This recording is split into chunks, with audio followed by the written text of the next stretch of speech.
Did you know that 60% of young adults are falling into a debt trap they never saw coming? Those buy now, pay later buttons popping up at checkout aren't the financial life hack they appear to be.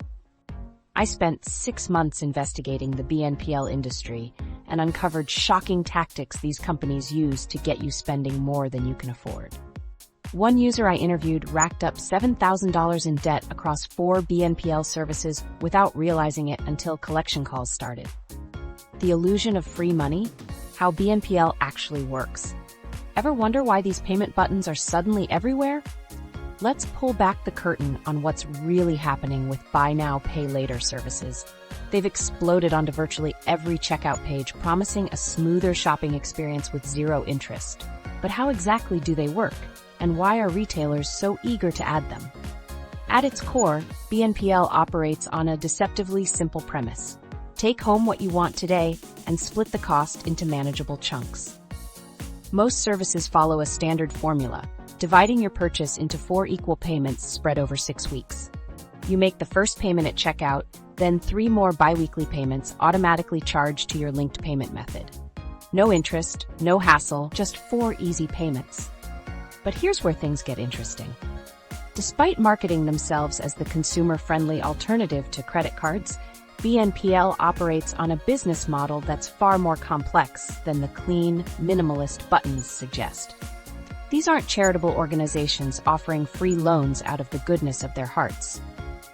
Take a look at the major players dominating the space.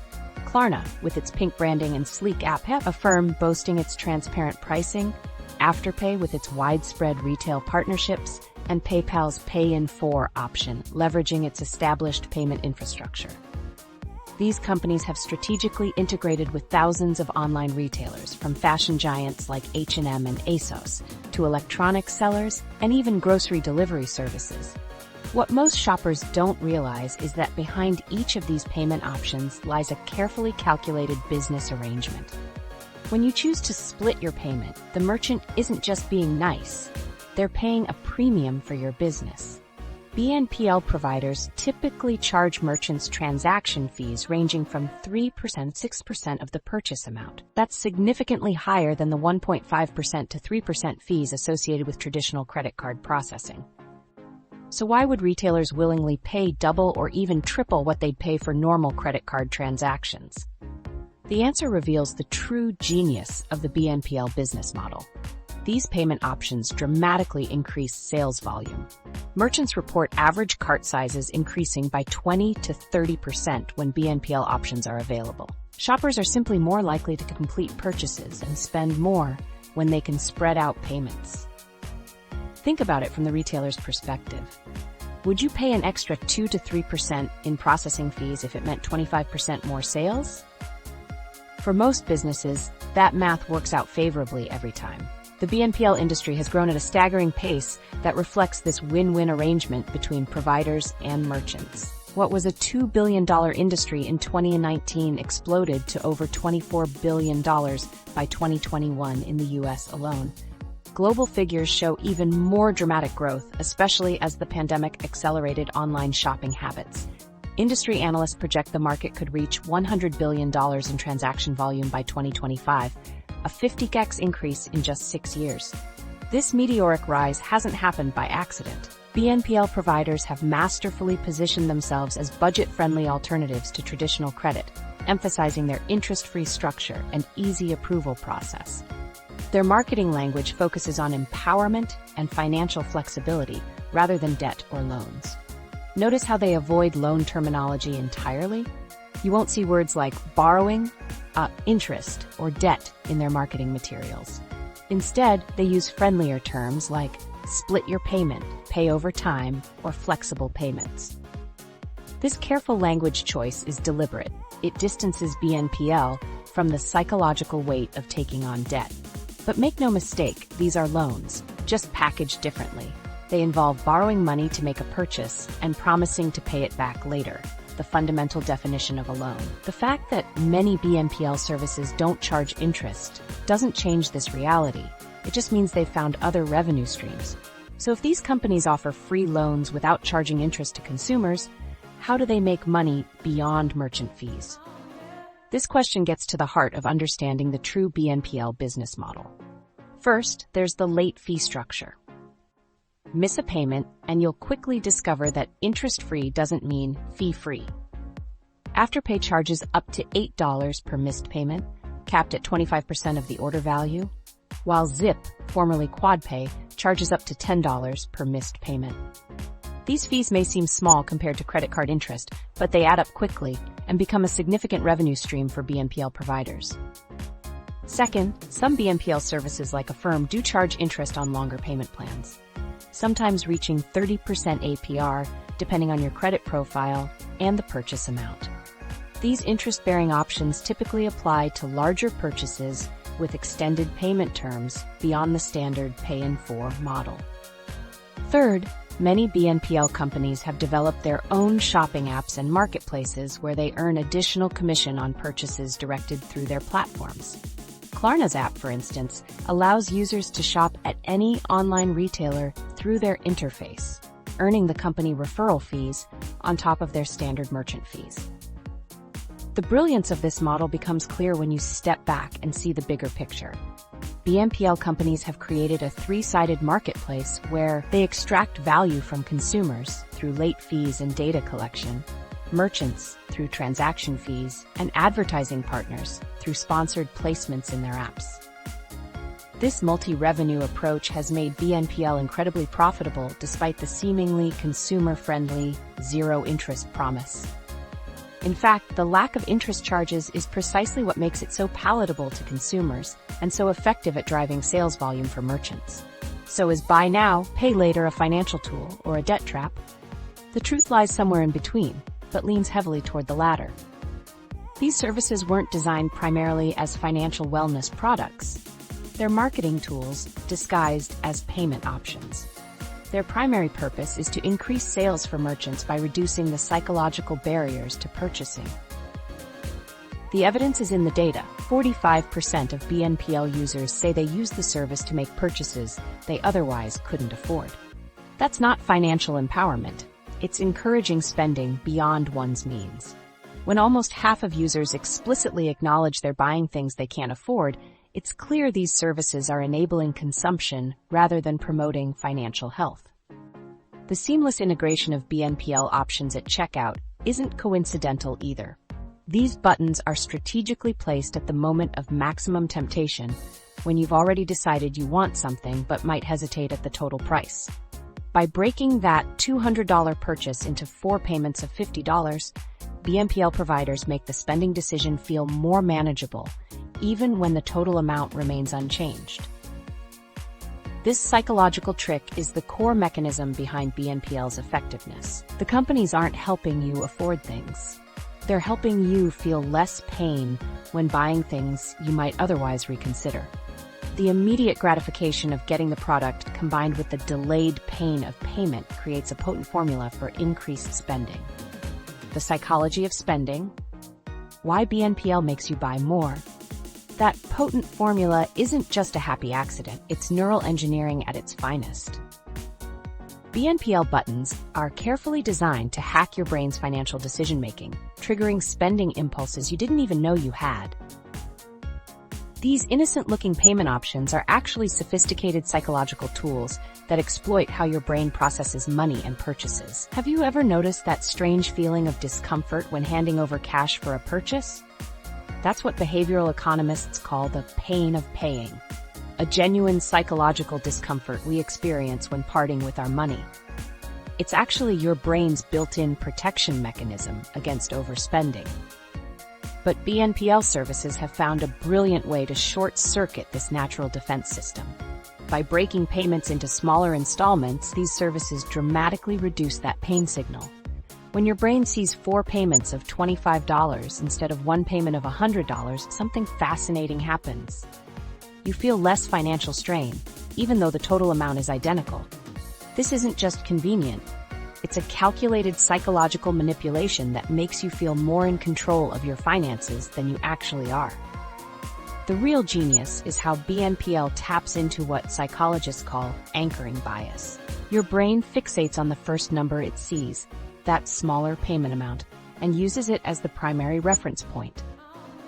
So when you see $25 today prominently displayed, your brain automatically perceives the purchase as more trivial and affordable than it truly is. The total cost becomes secondary, almost an afterthought, effectively lowering the perceived cost of what you're buying. This psychological trick works so well that studies show consumers spend up to 40% more when using BNPL compared to paying up front. Think about that for a second. That's not because these people suddenly have more money. It's because BNPL has fundamentally altered how their brains evaluate the purchase decision. What makes this even more powerful is the timing. BNPL providers aren't placing their buttons randomly. They're strategically positioned at the exact moment your financial willpower is at its lowest. You've already invested time browsing, selecting items, and reaching checkout. You've mentally committed to the purchase, and right when you might reconsider due to the total cost, BNPL swoops in with its tempting solution. One shopper I interviewed admitted, "I was about to abandon my cart when I saw I could split the payment. Suddenly it felt totally manageable, so I completed the purchase." This is exactly the moment BNPL companies are targeting, that brief window of purchase hesitation where a consumer might otherwise walk away. But the psychological tactics don't stop there. BNPL options are frequently paired with urgency triggers designed to create fear of missing out. Limited time offer, only 3 items left, selling fast. These prompts create artificial time pressure that further compromises your decision-making. When combined with the reduced pain of paying, these urgency tactics form a perfect storm that encourages quick, emotional purchases rather than thoughtful financial decisions. The combination is particularly effective because it simultaneously minimizes the negative feeling of spending while maximizing the positive feeling of immediate ownership. You get the full dopamine hit of acquiring something new right now, while the financial consequences are pushed into the future and divided into less painful chunks. This decoupling of pleasure and pain is a fundamental principle in behavioral economics. When you separate the enjoyment of consumption from the pain of payment, people naturally tend to consume more. BNPL has mastered this separation, creating what experts call a more gratifying shopping experience, specifically because it reduces the financial pain signals your brain would normally receive. What's particularly interesting is how these companies have spent millions studying exactly when your financial willpower is weakest. They know precisely how to frame payments to bypass your internal spending alarm system. The scary part? Even knowing these tricks won't necessarily make you immune to them. They work on a level that's often below conscious awareness. Take a moment to consider your own BNPL purchases. Were they carefully planned financial decisions, or were they impulse buys that suddenly felt more accessible? Did you end up spending more than you initially intended? For most people, the answer reveals how effectively these psychological triggers work. For younger consumers and those with limited financial resources, these psychological effects are even more powerful. The ease of obtaining BNPL loans, often without rigorous credit checks, makes the barrier to purchase incredibly low. When combined with the reduced pain of paying, this accessibility creates a particularly potent combination that can lead to serious overspending. One consumer psychology researcher explained it perfectly. BNPL doesn't just make payments easier. It fundamentally changes how consumers perceive value and affordability. The same person who would balk at a $200 purchase might readily accept 4 payments of $50, even though mathematically nothing has changed. What's happening behind the scenes is a sophisticated form of mental accounting. Your brain naturally categorizes spending into different mental buckets, and BNPL exploits this by making each smaller payment feel like it belongs in your small expenses bucket, rather than your major purchase bucket, even though collectively that's exactly what it is. This psychological reframing is so effective that many consumers report feeling less constrained financially when using BNPL, leading them to make larger purchases and add more items to their carts. The temporary feeling of financial freedom actually encourages greater financial commitment. Who's really using BNPL? The demographics of digital debt. That temporary feeling of financial freedom isn't just experienced equally by everyone. In fact, the demographic patterns of who's clicking those BNPL buttons reveal something much deeper about our financial system. Looking at the data, one pattern jumps out immediately. BNPL services aren't being used uniformly across all groups. Black and Hispanic women use these payment plans at more than double the rate of their white counterparts.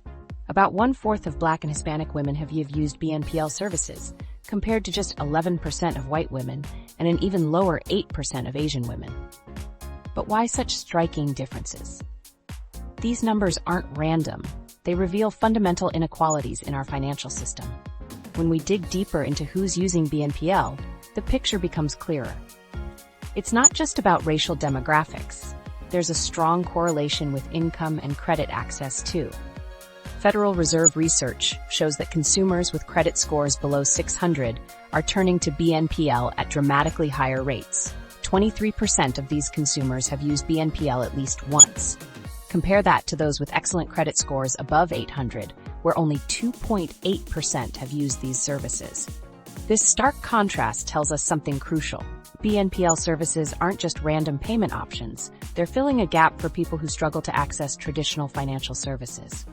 Women overall are nearly 60% more likely to use BNPL than men, with 22.7% of women reporting usage compared to 14.3% of men. This gender gap isn't accidental either. BNPL marketing often targets products and services that appeal to female consumers, and many women report using these services to manage household budgets in ways that traditional credit doesn't accommodate. Age plays a significant role too. Nearly half of BNPL users are under 36 years old. This younger demographic is much more likely to cite lack of credit history as their reason for turning to installment payments. Many young adults simply haven't had the opportunity to build substantial credit histories yet, making traditional credit cards harder to obtain. The financial vulnerability patterns continue when we look at income levels. The Consumer Financial Protection Bureau found that nearly 73% of BNPL users earn less than $75,000 annually. This concentration among lower and middle-income households suggests these services are filling a need for people who don't have large cash reserves for unexpected or larger purchases. But here's what makes these statistics truly concerning. The CFPB discovered that 63% of BNPL borrowers had multiple, simultaneous loans at some point during the year. This loan stacking was particularly common among consumers with lower credit scores, creating a potentially dangerous cycle of payments that becomes increasingly difficult to manage. Think about what this means in practical terms. If you're a young Black or Hispanic woman with a moderate income and limited credit history, traditional financial systems often don't serve you well. Banks may charge you higher interest rates or deny credit altogether. Credit card companies might offer only small credit limits with harsh penalties. In this context, BNPL appears as an accessible alternative, a financial lifeline when few other options exist. This accessibility explains why 55% of BNPL users report using these services because it was the only way they could afford their purchases. When traditional doors are closed, these seemingly friendly payment options become one of the few paths forward. BNPL providers know exactly who their services appeal to, and their marketing reflects this awareness. Their campaigns heavily target younger audiences through social media platforms and influencer partnerships. These marketing approaches specifically resonate with demographics that have grown up in a digital world but may lack financial literacy or access to traditional credit. Scroll through TikTok or Instagram and you'll find countless influencers casually mentioning how they just split it with Afterpay or used Klarna to grab this outfit. These seemingly innocent endorsements normalize BNPL use among specific demographic groups, making it seem like a standard risk-free way to shop rather than a form of debt. The targeting extends beyond social media. BNPL buttons appear more frequently on websites selling products that appeal to specific demographics. Fast fashion retailers, beauty brands, and home goods stores frequently promote these payment options prominently, knowing their customer base often includes the very groups most likely to use installment payments. What's particularly troubling about these patterns is how they reflect and potentially reinforce existing financial inequalities. Groups that historically have had less access to wealth-building opportunities and traditional financial services are now being offered a financial product that, while providing short-term accessibility, may create long-term financial vulnerability. This isn't to say that BNPL services can't be useful tools when used carefully. However, the concentration of usage among already financially vulnerable populations raises important questions about whether these services are truly helping to bridge financial gaps or potentially widening them. For many users, BNPL represents the only way to make necessary purchases without falling behind on essential bills.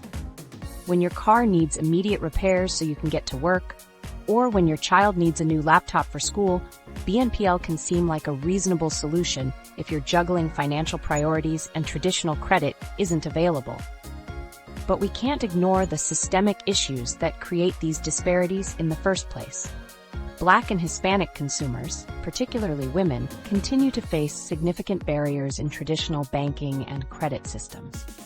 Historical practices like redlining may have been officially outlawed, but their effects continue in the form of credit score disparities, banking deserts in minority communities, and higher rejection rates for traditional loans. Young adults face their own challenges. Many are entering adulthood with student loan debt, and in a housing market that makes building wealth through homeownership increasingly difficult. Traditional credit systems often penalize them for their lack of credit history, creating a catch-22 where you need credit to get credit. This is the uncomfortable reality behind those convenient payment buttons. BNPL services have identified where traditional financial systems have failed specific demographics, and they've positioned themselves as the solution, all while their business models depend on at least some percentage of users falling behind on payments. The story these demographics tell isn't just about individual consumer choices. It's about how our financial systems continue to create uneven playing fields. When nearly a quarter of Black and Hispanic women are turning to BNPL, while only 11% of white women do the same, we're seeing the effects of systemic financial inequality play out in real time through consumer behavior. For anyone using these services, understanding these patterns is crucial. If you're in one of these higher usage demographic groups, it doesn't mean BNPL is automatically bad for you, but it does mean you might be more aggressively targeted by these services, and you should be the hidden costs, fees, penalties, and credit consequences. Those multiple payment plans you're juggling come with a hidden cost that most users never see coming until it's too late. Remember that bold 0% interest claim plastered across every BNPL checkout button? Turns out there's a reason 63% of BNPL borrowers end up with multiple loans, and it has everything to do with what happens